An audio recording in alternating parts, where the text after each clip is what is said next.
une minute, simplement pour dire que d'un point de vue forme, garder d'intervenir sur le fond. Honnêtement, je n'ai pas compris l'intérêt de ce point.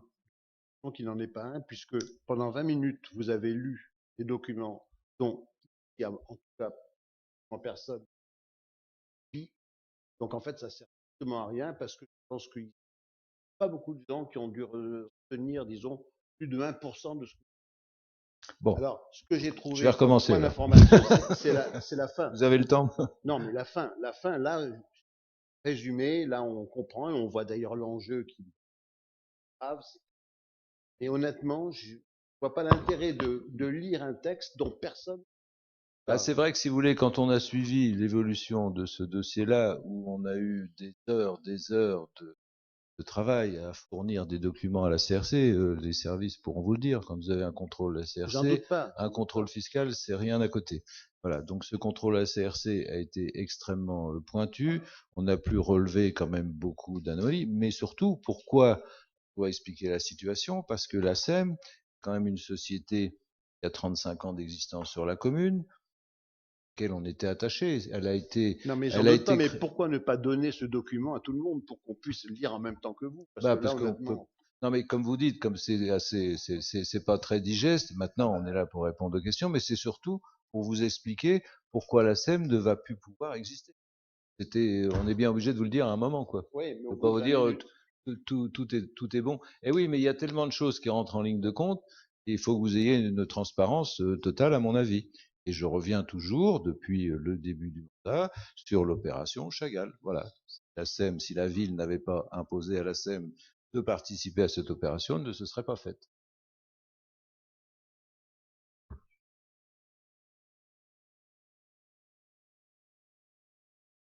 Oui, je souhaitais apporter quelques compléments à tout ce que vous venez de dire de façon plus brève.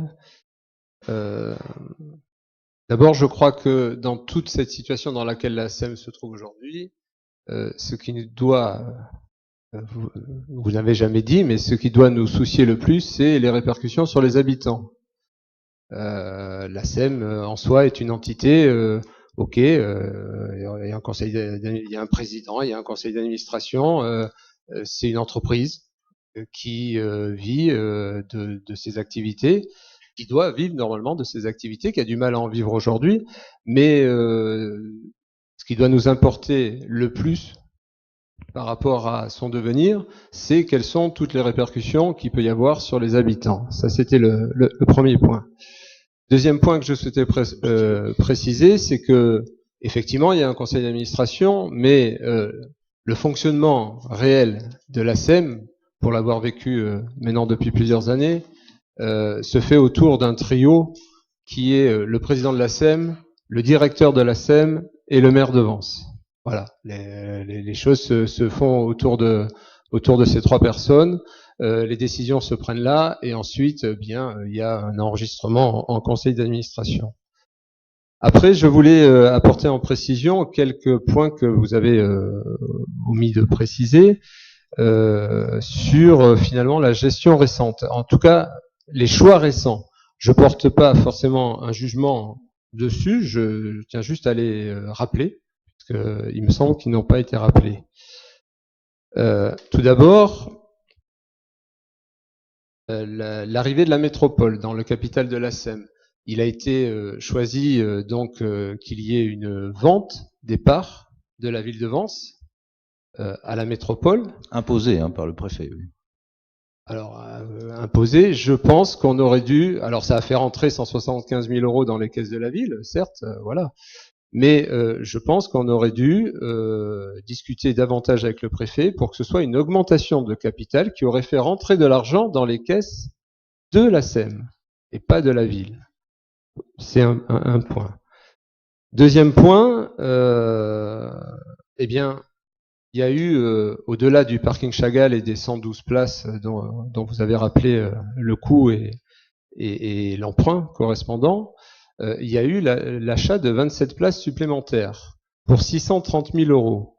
Alors, encore une fois, il ne s'agit pas de porter un jugement, mais évidemment, un emprunt supplémentaire connaissant la situation dans laquelle la SEM était de 630 000 euros, ne peut aller que dans le sens de compliquer les choses.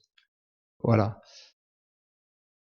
Autre point, il y a eu l'échéance, vous l'avez rappelé, des contrats donc d'exploitation qu'avait la SEM des parkings Toreil et Grand Jardin. Le choix que vous avez fait en discutant avec la régie Parc d'Azur, donc avec la métropole, c'est que la métropole qui en avait la compétence par un transfert obligatoire de la loi, et donc qui est maître d'ouvrage pour l'euro symbolique,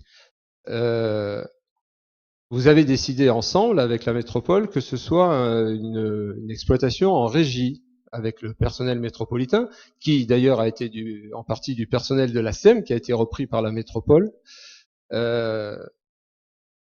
alors qu'il y avait d'autres solutions qui auraient pu être mises en œuvre. Alors ça ne veut pas dire qu'elles auraient été forcément bénéfiques, mais elles auraient peut-être permis d'avoir une autre perspective, et notamment de relancer des contrats d'exploitation, des délégations de services publics pour ces deux parkings.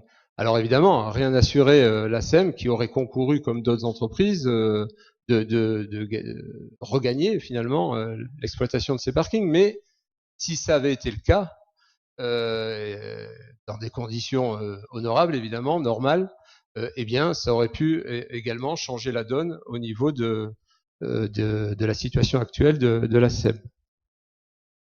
Voilà, ces points sont venus se rajouter. Alors après, vous nous parlez, par exemple, de l'opération Le Provence. C'est une opération qui a été estimée et mise en œuvre avant le mandat de 2014-2020. Ça a démarré avant, elle a été réalisée ensuite. Alors effectivement, elle a coûté beaucoup plus cher que prévu, mais bon, après, est-ce que l'estimation initiale était la bonne? Ça, on pourra toujours se poser la question. Vous savez pertinemment comment ça se passe quand il y a une opération qui était présentée au sein de la SEM. Effectivement, elle est présentée à son tout début en conseil d'administration. On présente donc le rachat éventuel d'un des appartements, d'un immeuble entier des fois, avec donc un plan financier qui va avec le coût de l'achat, le coût de réhabilitation des travaux, et les différentes subventions qu'il peut y avoir, et ensuite bien la location de ce bien. Et une fois que c'est voté, parce que ça nous paraît sur cette présentation convenable et aller dans le sens des activités de la SEM, eh bien on n'en parle plus.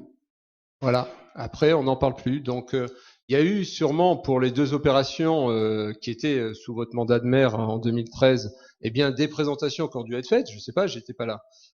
Et après on n'en a plus parlé, tout simplement. Voilà, donc c'est le directeur de la SEM et le président de la SEM et le maire de Vence qui ensuite sont au courant de tout ça et qui gèrent ou ne gèrent pas. Sinon il n'y a plus on n'entend plus parler de ces opérations. Vous étiez au conseil d'administration, parce que vous avez même été président un mois de la SEM, je crois. Ah oui, un mois. Pour rendre service. Donc, pour rendre service. J'ai fait un intérim pendant un mois, effectivement. Donc voilà. Si vous voulez. Alors, c'est assez. Mais attendez, j'ai pas fini. Ah oui, bah. Voilà. Mais quoi qu'il en soit, en 2012-2013, j'étais même pas élu, donc. Non, fin 2013, il y a un immeuble qui a été acheté. J'étais pas élu. Pour faire du logement social, mais pendant les 6 ans qu'on suivi, il n'y a rien qui s'est passé. Là, vous étiez élu. Mais c'est ce que je vous explique, c'est que ça a été présenté fin 2013. Et qu'ensuite la SEM n'en a plus parlé, à part. Donc vous étiez adjoint aux travaux, vous étiez au conseil d'administration de la SEM, vous aviez aucune connaissance de ces opérations en stand-by?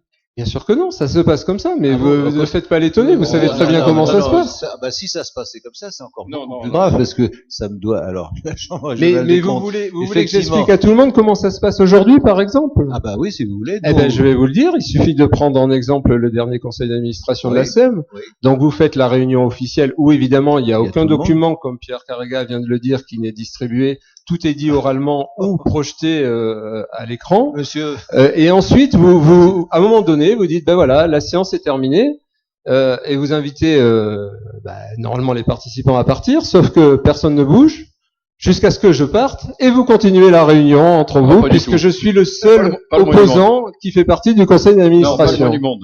Donc voilà comment ça se passe aujourd'hui. Mais non, On pas du délire, tout, on pas du délire, tout. on délire, monsieur Oui, oui. Scalzo. Ce que vous Non, venez de nous dire, vous savez, j'ai été très gentil jusqu'à maintenant. Ouais. Je crois que sur la Bah, SEM, si vous êtes gentil, je vais finir alors. J'étais très correct. Ouais, je vais finir Mais ce je peux que. l'être un peu moins. Oui, mais moi aussi. Si vous voulez bien, je vais On est finir d'accord, ce dans ce que j'ai jeu-là, à on va y dire. aller. Donc, pour parler ensuite de l'avenir de la SEM. Effectivement, aujourd'hui, la question se pose grandement et l'intérêt de garder la SEM sous perfusion serait finalement une aberration aujourd'hui.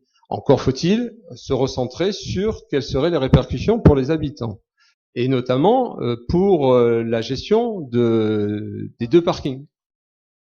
C'est ce qui touchera directement les Vensois. La question qu'il faut se poser, c'est est-ce que vendre l'ensemble des parts de la SEM aujourd'hui à la métropole nous fait perdre automatiquement la propriété des deux parkings, puisqu'ils seront métropolitains de fait. Est-ce qu'il ne faudrait pas envisager peut-être une nouvelle vente partielle de parts à la métropole et ensuite, dans un deuxième temps, une dissolution volontaire où chacun se partage selon ses parts, la dette, certes, mais les actifs aussi. Parce qu'évidemment, le but dans tout ça, c'est avant tout de sauver le parking Marie-Antoinette.